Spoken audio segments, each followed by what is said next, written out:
My name is Miriam Maurer Gonzalez. When I got married, I left my two last names, and now I am Miriam Maurer. I was born in Colombia. I grew up in a family of 7. My father passed away when I was only 9, so my mom has to raise 7 kids by herself, but she has the extended family support, especially the grandfather, who was a person who meant a lot for us. He was taking the role of the father, always was for us there economically and physically, and telling us childhood histories, all what he did in order to grow up and have the wealthy that he has at that time. Always he said to us, you have to try hard in life to get what you want. And my mother always say to us, I am not going to leave you any money, but I am going to give you education. If you have education,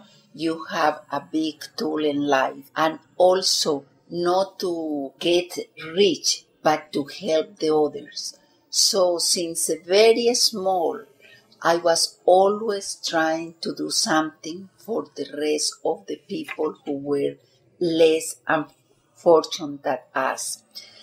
I went into finish my high school, went into social worker, and after that I went to Spain to have the master in clinic psychology. Why I am in Canada?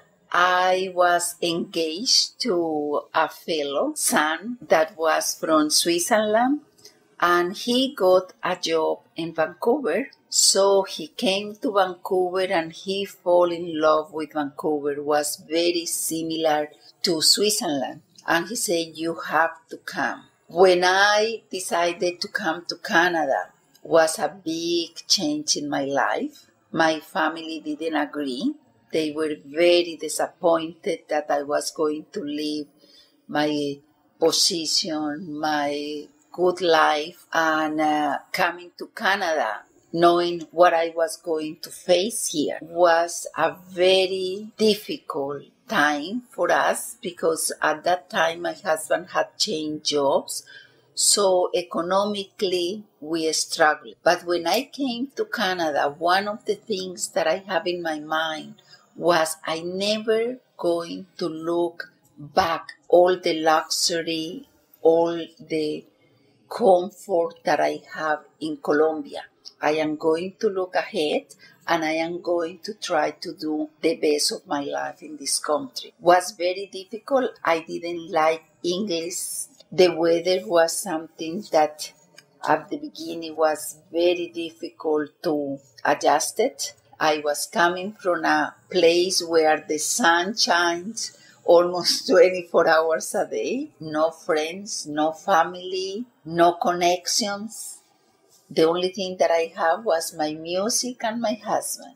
But I was trying to see the beauty of Vancouver and trying to push myself to go for a walk and start seeing different things that I didn't have there, especially the safety part, because where I am coming is not a very safe place, and here we could go anywhere without fear. When the kids were like 3 or 4 years old, I start looking what I can do. I cannot be sitting at home.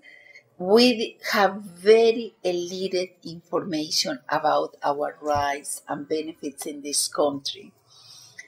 So slowly we start discovering things. So I was here 5 years when I started going into English classes, but took me a long time to speak the language and feel comfortable to communicate. I started doing volunteer work in one of the seniors' house in Richmond.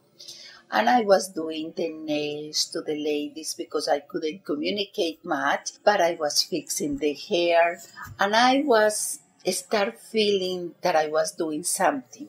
After I went to the community center and they offered me to look after the little ones when the moms were doing the aerobics or the classes, and I was allowed to bring my 2 kids. So Sunday, most of the week, I was busy, and in the evening, I was going to English classes twice a week.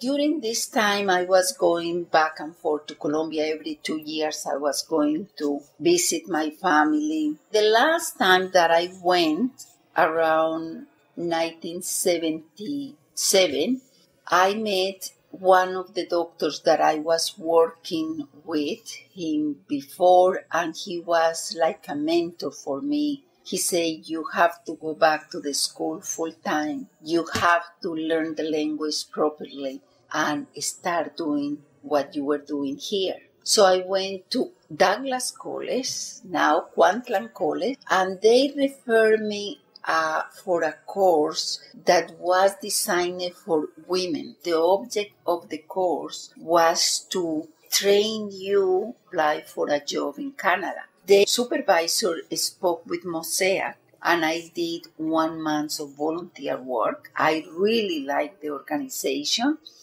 At that time, they have a new director who was very, very nice with me. And she said, your English is not good, but I am going to give you the chance to do a volunteer work. What would you like to do?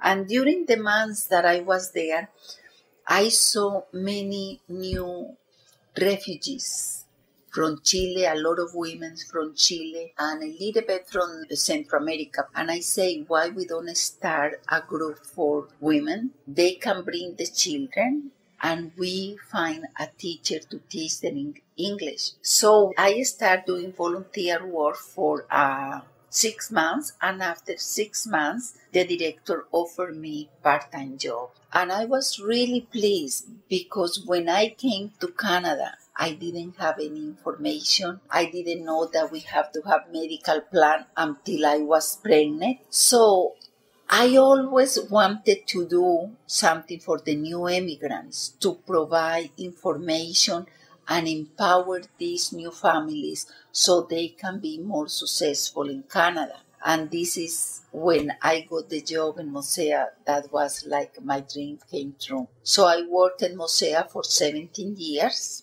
First, I was providing settlement services one-to-one, but I always was oriented to community work. And I say, why we don't explore a little bit of funding? And I saw 2 big needs. One was for the seniors. They were coming to Canada with the families to look after the children, but they were very isolated. And I started noticing that many of them were depressed. So we approached New Horizons with a very nice proposal, and we got the funding, I believe, like for 5 years, that provide me with the resources to have a coordinator for the group. And after that, we start receiving the refugees from Central America, very traumatized, singles mom, and we approached the Ministry of Social Services for funding to start a mothers group, and they were very pleased with the idea, and this group is still running up to now, twice a week. From that group, I saw different needs of women middle age that